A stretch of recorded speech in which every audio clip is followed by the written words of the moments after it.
US commission on international religious freedom సంస్థ, భారత గూఢాచారి సంస్థ రీసెర్చ్ అండ్ అనాలిసిస్ వింగ్ రాపై ఆంక్షలు విధించాలని సిఫార్సు చేసింది. సిక్కు వేర్పాటువాదులను లక్ష్యంగా చేసుకుని హత్య కుట్రలలో రా ప్రమేయం ఉందనే ఆరోపణల నేపథ్యంలో ఈ సిఫార్సులు చేశారు. భారతదేశంలో మతపరమైన మైనార్టీలు దిగజారుతున్న పరిస్థితులను ప్యానెల్ వార్షిక నివేదికలో ఆరోపించారు.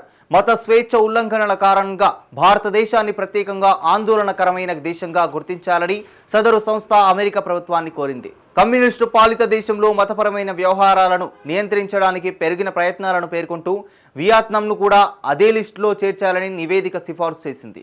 సిక్కు వేర్పాటువాదులను భారత్కు చెందిన రా సభ్యులు అంతమొందిస్తున్నారంటూ పలు సందర్భాల్లో ఆరోపణలు వచ్చాయి.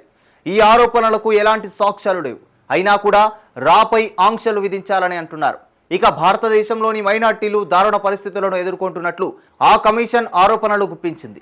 మత స్వేచ్ఛ ఉల్లంఘన విషయంలో ఆందోళనకర దేశంగా భారత్ను గుర్తించాలని, ఆ దేశానికి ఆయుధాలను అమ్మే విషయంలో పునరాలోచన చేయాలని కోరారు. అమెరికా ప్రభుత్వానికి సూచించింది. 2024లో భారత్లో మత స్వేచ్ఛ దిగజారిపోయిందని US commission on international religious freedom సంస్థ వ్యాఖ్యలు చేసింది. బీజేపీ నేతలు ప్రధాని మోదీ ఎన్నికల ప్రచారంలో ముస్లింలు, ఇతర మైనార్టీ మతాలపై ద్వేషపూరిత వ్యాఖ్యలు చేశారని ఆరోపించింది.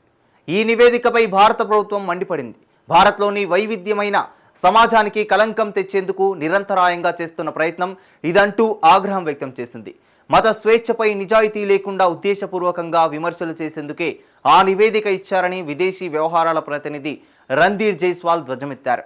పక్షపాత ధోరణితో రూపొందించిన నివేదిక అని, అన్ని మతాలను అనుసరించే 140 కోట్ల మందికి పైగా భారత్లో నివసిస్తున్నారని, ఇంత వైవిధ్యంలోనూ సామరస్య జీవనాన్ని అమెరికా సంస్థ అర్థం చేసుకోలేదన్నారు.